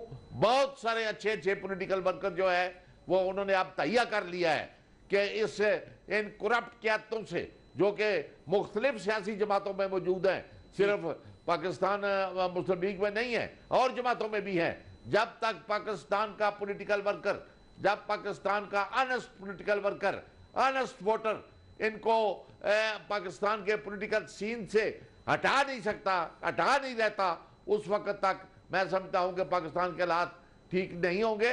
और अब यकीनन वो वक्त आ गया है जी, जब बहुत शुक्रिया, थैंक यू वेरी मच। मुझे ब्रेक की तरफ जाना है, आपके टाइम का बहुत आला बातें की आपने शाह साहब, thank you very much for your time. नाज़रीन हम एक ब्रेक की तरफ जा रहे हैं, जब ब्रेक से वापस आएंगे तो भट्टी साहब और जनाब मुबशिर लुकमान साहब और चौधरी गुलाम हुसैन साहब भी हमारे साथ हैं। ब्रेक के बाद आते हैं, हमारे साथ रहिए, कहीं जाइएगा मत।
वेलकम बैक नाजरीन। एक और बड़ा अहम पहलू जो आज हम सामने ला रहे हैं और ख़ास तौर पे चौधरी गुलाम हुसैन साहब बात करेंगे कि एक अजीब मीडिया में 3 टियर कैंपेन का आगाज़ हो गया। और मुझे ये पहले तो चौधरी साहब ने बात की, फिर मैंने एक बड़े माशाल्लाह देखा एक एंकर साहब का ट्वीट देखा कि जी इंटरनेशनल कंडेमनेशन शुरू हो जाएगी और होने वाली है। हालांकि एक बड़ा इम्पेक्केबल और बहुत आला डिसीजन आया है। चौधरी साहब ये क्या 3 टियर कैंपेन है, पहले इसे एक्सप्लेन करें और फिर मैं मुबशर साहब और भट्टी साहब की तरफ जाऊं इस पे कमेंट लेने के लिए। भट्टी साहब ये आपको चैलेंज आ गया मुबशर इकबाल साहब कि वो कह रहे हैं नवाज शरीफ के चमचे और वहाँ खुशामदी और जो किराए के जिनका आप जिक्र कर रहे थे जाली दानिशवर अरबों रुपए जो खा चुके हैं, उन्होंने एक तो कहा है कि हम बैन अवी सारी दुनिया में कैंपेन चलाएंगे कि अदलिया और फौज की हुक्म पर अंदाजा लगाओ लानत है ऐसे लोगों पर जो पाकिस्तान की अजीम तरीन अदारे सुप्रीम कोर्ट ऑफ पाकिस्तान और सबसे बड़ी मुहाफ़िज़ अफवाज के ऊपर हमले कर रहे हैं कि जी फौज के कहने पर अदलिया ने कल साजिश करके एक पॉपुलर और प्रोग्रेसिव और elected prime minister Nawaz Sharif को साजिश करके ये पहला ऐसा है, दूसरा ऐसा बताइए। ठुड्डे मार के निकाला है। दूसरा कि अंदर मुल्क के ये मुहिम चलाई जा रही है। नवाज शरीफ एक मासूम, एक फरिश्ता सिर्फ, एक दयानतदार आदमी, उससे बड़ा पाकिस्तान में मोहब्बे वतन कोई नहीं, जिन्होंने गरीबों के लिए दूध और शहद की नहरें, उनको यानी एक जाली एक फजूल चार्ज पर फ्लिमजी जिसको फ्रिवलेस चार्ज पर एक फौज के हुक्म पर जजों ने निकाल बाहर किया। तीसरा सोशल मीडिया पर और मीडिया में इलेक्ट्रॉनिक और प्रिंट में एक फौज के खिलाफ फौज को बदनाम और खराब करने के लिए और जो जिसके पीछे पूरी कौम खड़ी है, ये लानती लोग जो हैं एक मुहिम चला रहे हैं। आर भट्टी साहब आप और मुबशर इकबाल और सईद काजी क्यों सो रहे हैं? जी पहले मैं जाता हूं मुबशर लुकमान साहब, मैं खुद ये इन्होंने जब बात की तो मैंने साथ ही साथ ट्विटर देख रहा था तो मैंने एक सरकारी किस्म के जो एंकर हैं उनकी मैंने देखी, उनका ये कहना था जी कि इंटरनेशनली कंडेमनेशन शुरू होने वाली है और हो चुकी है। तो ये इंडिया कर रहा है। इनको ख्वाब आई है या ये कैसे पता चल गया मुबशर लुकमान साहब? नाम ले जरा मुझे सरकारी एंकर का नाम तो बताइए। चले ना, मैं आपको बताता हूँ, आप पहले इस पे कमेंट करें। वो खान लगता पीछे नहीं सही साहब नाम मुझे बताएं ना, सरकारी क्या दरबारी हुआ ना? असल में सईद काजी साहब वो हो क्या रहा है ये बात करें मुबशर लुकमान साहब को प्लीज। मैं आपको उसकी औकात बता दूंगा कि वो कितने पैसे ले रहा है या ले रही है, मुझे बताएं ना जरा उसका नाम तो आप बात करें। और पूरी कौम फौज के साथ है और फौज का क्या काम है? ये इनकी करप्शन है, लूट मार है, बात ये है, जिसकी वजह से बात ये है जजों ने अल्लाह के हुक्म से मुबशर साहब को बात मुकम्मल मैंने गुस्सा चढ़ा हुआ जी प्लीज एक अर्ज सुन लें। जी मुबशर साहब मैं आपको एक अर्ज करूं, जब मैयत घर के सहन में पड़ी होती है ना तो बड़ी आंखें अश्कबार होती हैं, सीना कोबी भी होती है, हाय हाय भी होती है और बड़ा मातम भी होता है। ज़रा मैयत की तदफीन होने दें और तदफीन होने के बाद जब ये खाने के ऊपर टूट के पड़ेंगे ना और नई वजारतों के ऊपर टूट के पड़ेंगे, उसके बाद ये दाल जो है जूतों के अंदर बटेगी और इन सब की औकात इनको खुद घर वालों को नजर आ जाएगी मैंने क्या बात करनी। मैं आज पाकिस्तानियों से अपील कर रहा हूँ इस ट्रांसमिशन की वसातत से, हर उस जगह पे जहाँ पे स्पेशल असिस्टेंट, कोई पॉलिटिकल असिस्टेंट, एम्बेसडर या हाई कमिश्नर के तौर पे अपॉइंटेड है, अगर वो सरकारी झंडा लगाए, अगर वो सरकारी दफ्तर में बैठा हो या वहां से निकल रहा हो या निकल रही हो, आप प्लीज मोबाइल पे उसकी वीडियो बना के मुझे भिजवाएं चैनल 24 पे। मैं अपने खर्चे पे कोर्ट में जाऊंगा और इन लोगों के खिलाफ अदालती कार्रवाई कराऊंगा कि जो नाअहल होने के बावजूद वहां पे अवाम का पैसा लूट जी। जी भट्टी साहब आपकी तरफ आता हूं, ये जो अभी 3 जो इन्होंने टीयर्स बताए हैं, मैं चौधरी साहब की दोनों बातों का जवाब दूंगा अगर मुझे आप टाइम देंगे तो। आपके लिए कोई टाइम नहीं है। गो हेड सर भट्टी साहब। चौधरी साहब एक आपने फरमाया फौज को बदनाम कर रहे हैं, उसकी वजह बता देता हूं। इनका जो करीबी दोस्त है, इनका जो रूहानी उस्ताद है इंडिया, फौज उसके रास्ते में रुकावट है, फौज पाकिस्तान की मुहाफिज है। जब ये पाकिस्तान का सरकारी खजाना लूटते हैं और बाहर लेके जाते हैं, फौज के जवान सरहदों पर शहादतें करते हैं, अपनी बीवी बच्चों को छोड़कर कलमा ला इलाहा इल्लल्लाह मोहम्मद रसूलुल्लाह पढ़ के इंडिया के बारूद के आगे आते हैं, फौज इनको कैसे अच्छी लगेगी? फौज तो पाकिस्तान की मुहाफिज है, जो पाकिस्तान का मुहाफिज है इनका दुश्मन हो गया। हाँ, अदलिया को क्यों बदनाम कर रहे हैं, मैं उसकी रीजन भी दे देता हूं। हमेशा इन्होंने रफीक तागड़ जैसे जज खरीदे माजी में, उन्हें नहीं पता था कि साकब निसार आ जाएगा, आसफ सईद खोसा आ जाएगा। वो इन जैसे करप्ट लोगों को जो अरबों रुपए लूटे हैं, बारीक बीनी से तमाम हकायक जानकर इतनी बड़ी रिपोर्ट देकर इनके असल चेहरा स्याह चेहरे से कालक उतार कर लोगों को बताएंगे कि ये आपके करप्ट वजीर आजम है, इन्होंने लूटा। इन्होंने इसलिए अदलिया इनको अच्छी नहीं लगती, बाकी तमाम अदारे नैब FIA इन्होंने मफलूज कर दिए। मैं आखिरी सवाल मुबशर लुकमान साहब से गुजारिश करता हूं, मुबशर साहब जिस मुल्क में आप है, क्या उस मुल्क के वजीर आजम के खिलाफ उधर की सुप्रीम कोर्ट फैसला देती, उधर की JIT फैसला देती कि इन्होंने अरबों रुपए लूटा है, अरबों रुपए, करोड़ों नहीं। इन्होंने बताया क्या वहां की हुकूमत रहते, क्या वहां के सियासतदान रह पाते इस वक्त हुकूमत में? जी मुबशर साहब। नहीं सर, अगर उनके ऊपर तो इल्जाम भी लगता तो वो हट जाते। और यहाँ पे बड़ी ऐसी रवायात हैं। आपको दो बातें एग्जांपल देता हूँ।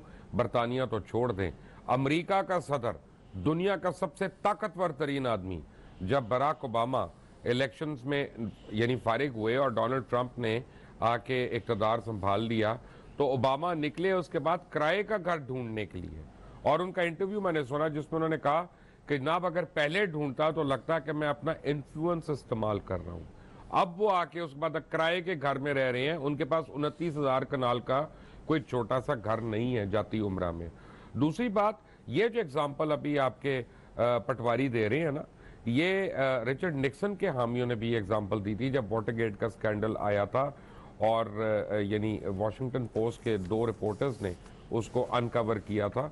तो उस वक्त उन्होंने कहा था कि जनाब कौन सा अमेरिकन सदर है जिसने ये नहीं किया जो आप इल्जाम लगा रहे हैं, तो बड़ा फ्लिमसी सी चीज है, छोटी सी चीज है।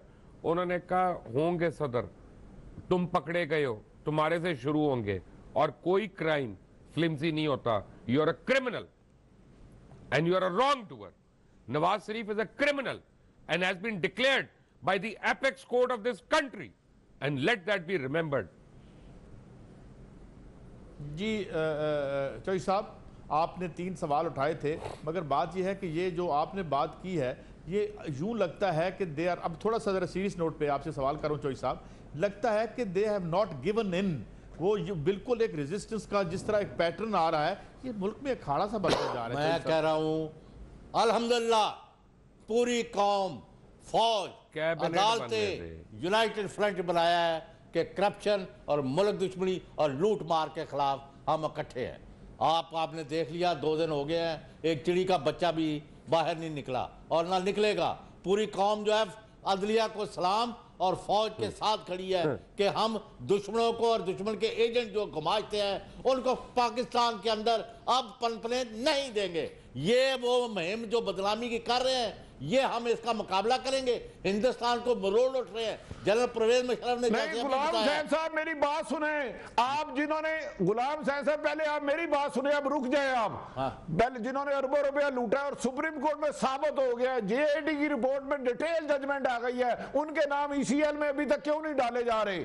क्यों उनको भागने जा रहा है? वो हमारे फौज को बदनाम कर रहे हैं और इंडिया का साथ दे रहे हैं। इंडिया में सफे मातम मर रहा मोदी के घर में या इनके घर में, बाकी दुनिया पूरी खुश है, पाकिस्तान का बच्चा बच्चा खुश है।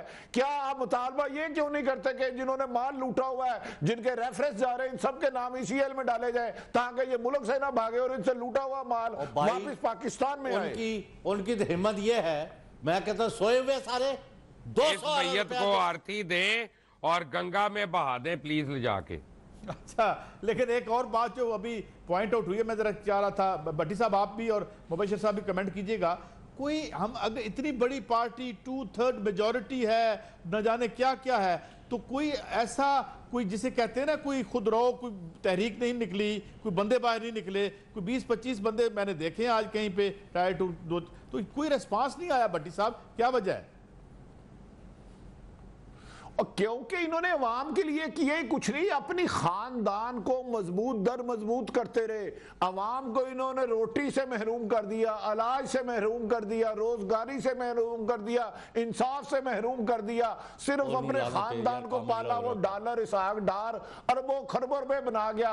मुझे बताएं, जब जिस औरत को अपने बच्चे को दूध ना पिला सके, उसका जिस्म बीमार हो तो उसका इलाज ना करा सके, क्या वो इनके लिए सड़कों पर निकलेंगे? जिसे सुप्रीम कोर्ट कहे कि ये सादको अमीन नहीं रहे, इन्होंने जाली डॉक्यूमेंट्स जमा कराए हैं, उनके नाम ईसीएल में ना डालना। चौधरी गुलाम हुसैन साहब भी अब उनके दबाव में आ गए हैं कि न जाने इन पर कोई प्रेशर ना आ जाए, क्यों इनके नाम ईसीएल में नहीं डाल रहे? क्यों फवाद फवाद आज भी लूटमार का बाजार गर्म कर रहा है, एज ए प्रिंसिपल अपने इख्तियारात इस्तेमाल कर रहा है? क्यों? मुबश्शिर लुकमान, सईद काजी और आरिफ हमीद भट्टी साहब एक मुख्तसर 3 लफ्जों के सवाल का जवाब दे दें कि जिस शख्स मिस्टर मियां मोहम्मद नवाज शरीफ और उनके ख़ानदान के बारे में जब सुप्रीम कोर्ट ऑफ पाकिस्तान के 5 बड़े दयानतदार जज ये लिख दें कि prima facie at the face of it बज़ाहिर यानी ये बदनवानी के और रिश्वततानी के और लूट मार के मुर्तकब हुए हैं, इनके ऊपर केस बनते हैं, ये किस मुंह से पंजाब हाउस में बैठे प्रेस कॉन्फ्रेंस कर रहे हैं, फौज पर हमले कर रहे हैं, जजों को धमका रहे हैं, कौम को ललकार रहे हैं? इनकी औकात क्या है? इनको निकाल के बाहर क्यों नहीं फेंका जाता? मुबश्शिर साहब, ये एक तो ये आपने जज साहब की इतनी जो है वो दास्तान सुन रहे हैं, आप मुझे ये बताएं कि आप ऐसा करते हैं ना, ऐसा करते हैं कि आप शामिल हो, मैं भी शामिल हूँ आपके साथ। हम कल सुबह अदालत में जाते हैं इसके खिलाफ। ये हमारा कानूनी हक है, हमारा आईनी हक है कि एक ऐसे लोग जो मुजरिम डिक्लेयर हो चुके हैं, वो हुकूमती मुराद को उसके नाअहल हैं, वो उनको नहीं ले सकते। लेकिन फौज और जजों के खिलाफ उसको छोड़ दें। एक शख्स पार्लिमानी पार्टी का पार्लिमानी इजलास कर रहा है अपनी नाअहलियत के बावजूद, वो कंटेम्प्ट ऑफ कोर्ट नहीं है in the face of the court? अब सुप्रीम कोर्ट को इसका भी नोटिस देना चाहिए। लेकिन नहीं मुबश्शिर साहब, मेरा आपसे एक सवाल है। उन्होंने हदीबिया पेपर मिल भी को उन्होंने कहा इंक्वायरी नहीं करे। सुप्रीम कोर्ट के फाजल जज साहबान ने फरमाया रेफरेंस भेजे, रेफरेंस। तो उस जिसके बारे में रेफरेंस भेजा जा रहा है, ये कह रहे हैं हम उसको वज़ीर-ए-आज़म लाएंगे। क्या ये मुल्क में कानून है? क्या इस तरह अवाम खुशहाल होगी? क्या अवाम का लूट मार का बाजार इसी तरह जारी रहेगा? इनको और कितनी इजाजत देनी है?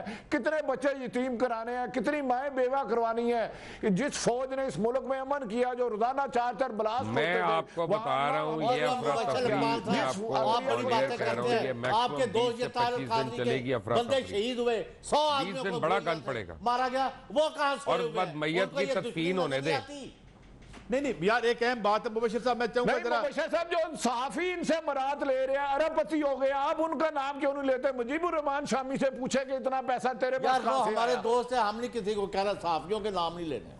अच्छा चले, आपके दोस्त हो गए ना, मैं कहता हूं मैं करप्ट हूं तो मेरा एहतसाब करें, आप मेरे से शुरू कर लें और पूछे कि उसके बेटों के नाम कितने हैं, उसकी बेगम के नाम कितना है, मेरे भी बच्चों का सासेदार चेक करे, मेरे भी चेक करे, मेरे रिश्तेदारों को भी करे। कमाल बात कर रहे हैं, जो सियासतदानों को भी बुरा कहना छोड़ दे। अच्छा एक मिनट उनकी बात, मैं मुबश्शिर साहब आपकी तरफ आता हूं। अभी आपने थोड़ी देर पहले बात की थी, मैं चाहूंगा जरा इसकी आप मजीद वजाहत कर दें। और ये बात जनरल परवेज मुशर्रफ ने भी अपने रंग में कही, आपने और रंग में कही। मेरा सवाल आपसे ये है, आप कह रहे हैं कि जब नई असेंबली नए प्राइम मिनिस्टर आएंगे और उसके बाद ताकत के लिए और पावर के लिए और इक़्तिदार के लिए एक दौड़ लगेगी, फिर आपने कहा कि दाल जूतों में बटेगी। जरा इसकी वजाहत करें, लोग ये सुनना चाहते हैं, मुझे मैसेज आ रहे हैं। मुबश्शिर लुकमान साहब देखें, अभी तक ये पार्टी इसलिए इंटैक्ट है कि बहुत से लोगों को वजारत की या मुशावरत की या एडवाइज़र बनने की उम्मीदें हैं या मुख्तलिफ ओहदों पे आने की उम्मीदें हैं। और इसी तरह मीडिया के भी अराकीन है कि जिनके पुराने बिल्स जो हैं 3-3 महीने के, वो भी क्लियर होने हैं, तो अरबों रुपया वो भी आना है उनको। तो इस वक्त सारे खुलकर सपोर्ट कर रहे हैं। लेट से कल को उन्होंने सईद काजी को नामजद कर दिया और सईद काजी को मेजॉरिटी भी मिल गई और सईद काजी ने अपनी नई काबीना भी बना ली और उस काबीना में अब 18 लोग आएंगे, 20 लोग आएंगे, 25 लोग आएंगे, 240 अफराद तो आएंगे नहीं। तो बाकी जो सारे दिल बर्दाश्ता होंगे कि अब 6 महीने रह गए इलेक्शन होने में और अभी भी हम नहीं आ रहे, उस वक्त आप देखिएगा इनका क्या हाल होता है और इनके अंदर किस तरह से दरारें पड़ती हैं। मैं आपको गारंटी कर रहा हूँ सईद साहब, गैब का हाल तो अल्लाह को पता है, मुझे नहीं पता, लेकिन मैं अपने तजिए से आपको ये बता सकता हूँ कि अगले 20, 25, 30 दिन बहुत गंद पड़ेगा। आपको लगेगा अफरा तफरी है, मारा मारी है, नफसा नफसी है, और 25 से 28 अगस्त के बाद आप देखिएगा सुकून हो जाएगा और ये झाग की, दूध के झाग की तरह सब कुछ बैठेगा, क्योंकि यही इनकी औकात है। ये जब तक पंजाब हाउस में है, जब तक प्राइम मिनिस्टर हाउस में है, इनके नारों में भी दम है, इनको जरा बाहर निकलने दें। वो कह रहे और हैं, अभी ये भी बता रहे हैं, ये वो कहते हैं इनके साथ रियायत की गई है, ये जो नारे मार रहे हैं, जेलों में भेजना था कि इनकी अपनी करप्शन की होशरुबा दास्तान है। मुबशर साहब मुझे इजाजत और ये है बात चाहते करने हैं की। जी हमसे मुकम्मल क्या कर लो, हमारी तरफ मत आओ। ठीक है मैं मुबशर साहब और चौधरी साहब से कहता हूं, आज भी जाती उमरा में 3500 पुलिस वाले किस कानून के मुताबिक वहां ड्यूटी दे रहे हैं? 3500 एलीट वाले किस कानून के मुताबिक वहां ड्यूटी दे रहे हैं? क्या ये सरकारी इदारे इनके जाती गुलाम है या अवाम की बेहतरी के लिए बनाए गए हैं? मुबशर साहब इसका जवाब दे दे। जब वो नाहल हो गया, सुप्रीम कोर्ट ने नाहल किया है, तो 3500 मुलाजम जाती उम्र आप पहले जवाब दें, इनको फौज से क्या तकलीफ है? वो घटिया और करप्ट हो और जाती मुलाजिम हो तो वो अपना पूरी पुलिस फोर्स की बदनामी का बायस बन रहा है। मैं तो उन कांस्टेबल्स को उनको कुछ नहीं कहूंगा। फौज इस मुल्क में मुझे असल में भट्टी साहब की आवाज क्लियर आ नहीं रही है। कश्मीर में भट्टी साहब की आवाज का बंदोबस्त करें। जो भट्टी साहब मैं आपकी तरफ आ रहा हूं। अभी मुझे जी जो मुबश्शिर लुकमान साहब फौज पर क्यों हमले कर रहे हैं, इसका जवाब दें। भट्टी साहब ये फरमाइए कि ये जो अभी मुबश्शिर लुकमान साहब ने करने दें अपना। बात यह है कि जो पाकिस्तान का रखवाला है, जो पाकिस्तान का हमायती है, उसको रॉक एजेंट उसके ऊपर हमला नहीं करेगा तो क्या करेगा? कैसी बच्चों वाली बात कर रहे हैं? सबूत है हिंदुस्तानी है ये, जंडाल के दोस्त हैं, टाटा के दोस्त हैं, मोदी के घर साड़ियां जाती हैं, आम की पेटियां जाती हैं। आपके घर में आती है कोई? मेरे घर में आती है कोई? हमारे से लेन देन है? नहीं, ये तो हिंदुस्तान की गोद में बैठे हुए हैं। तो फौज इनको कैसे अच्छी लगेगी और क्यों अच्छी लगेगी? और फौज का क्या तलक है? सुप्रीम कोर्ट के 5 मदद जजों ने, सीनियर मोस्ट जिनमें जजेस हैं, उन्होंने इनको करप्ट डिक्लेयर किया है। अच्छा, कौन की आवाज है? नहीं, ये तो होगी बात, मगर मैं चाहूंगा भट्टी साहब जो है वो एक बड़े फायर स्पीकर भी हैं, मगर एक बड़े बड़े रिपोर्टर भी हैं और बड़े अंदर की खबर। भट्टी साहब, मुबश्शिर लुकमान साहब जो बात कर रहे हैं कि अगस्त में ये सारी दाल जूतियों में बटनी है और ये क्रैक्स है, इस हवाले से आपके पास कोई खबर है भट्टी साहब? भाई देखिए, फिलहाल तो 2-3 ग्रुप बन चुके हैं, 2-3 ग्रुप बन चुके हैं, लेकिन अभी तक मियां साहब में वो फिरौनियत नहीं खत्म हुई। अब उन्होंने पहले 3 लोगों को प्राइम मिनिस्टर का दिया नाम, अब उन्होंने हर एक को कहा तू भी मिनिस्टर, मैं भी मिनिस्टर, तू भी मिनिस्टर, तू भी मिनिस्टर। इन्हें सिर्फ और सिर्फ खतरा है अपनी करप्शन से। जो चौधरी साहब बार बार फौज का कह रहे हैं ना, फौज से इसलिए डर रहे हैं कि इंडिया पाकिस्तान को कमजोर करना चाहता है, इंडिया पाकिस्तान को नुकसान पहुंचाना चाहता है, लेकिन फौज रुकावट है, वो सरहदों पे हमारी हिफाजत के लिए है। इंडिया दहशतगर्दी कराना चाहता है, वो रोक रहा है। अब ये जो मियां नवाज शरीफ है, पहले कुलसूम नवाज को इतराज था कि शहबाज शरीफ को वजीर आज़म ना बनाया जाए। क्या इनकी फैमिली में इख्तिलाफात है? इन्होंने जमहूरियत को घर की लोंडी बना लिया है, इन्होंने अवाम के उनके हुकूक को रोक दिया है। चौधरी साहब कह रहे हैं फौज के क्यों खिलाफ है? फौज सजद जंदाल के एजेंडे में रुकावट है। फौज आज पाकिस्तान की सलामती से पीछे हट जाए तो फौज इनको अजीज हो जाएगी। एक फौज ही तो है जिससे आज तक पाकिस्तान बचा आ रहा है, वरना इन सियासतदानों, इन लुटेरों, डाकुओं को देते तो आज पाकिस्तान खुदा ना खास्ता नुकसान होता। जी जी जी जी चौधरी साहब, आपको जवाब मिल गया? बात यह है कि अदलिया जो है, मैं ये बरमला करके खुशी महसूस करूंगा एज ए पैट्रियट पाकिस्तानी अल्हम्दुलिल्लाह कि पाकिस्तान की आला तरीन अदालत सुप्रीम कोर्ट ऑफ पाकिस्तान के चीफ जस्टिस मियां साकिब निसार और सारी सुप्रीम कोर्ट ने ये अहद किया है कि हम रिश्वतस्तानी, लूटमार, डाकाजनी, बादल वाली, जीरो टॉलरेंस फॉर करप्शन, उस पर उन्होंने अमल किया है ये चोर डाकू जो है अब बिलबिला रहे हैं। एक यहाँ है माफिया का चीफ है, वजीर बना फिरता है, वो दवानी नहीं छोड़ता।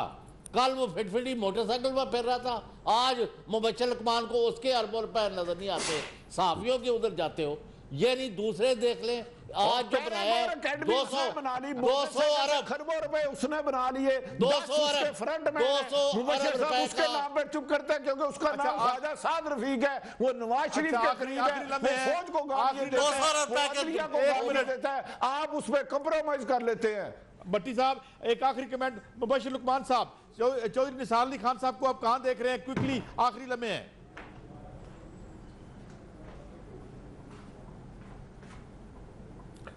चौधरी निसार अली खान को मैं कहीं पे नहीं देख रहा, क्योंकि मियां नवाज शरीफ उनके खिलाफ एक साजिश कर रहे हैं और साजिशों का दाल बुन रहे हैं।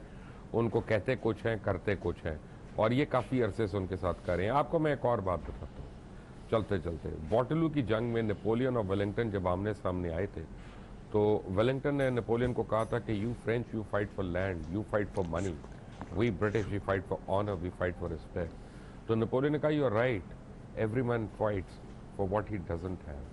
इस वक्त नून लीग इज्जत और वकार के लिए लड़ रहा है, क्योंकि उनके पास वो नहीं है। हम मुल्क और मुल्क में उसके सरमाए के लिए लड़ रहे हैं, क्योंकि हमारा वो लूटा गया। अपनी अपनी तरजीहात की बात है। चौधरी साहब लास्ट कमेंट जी।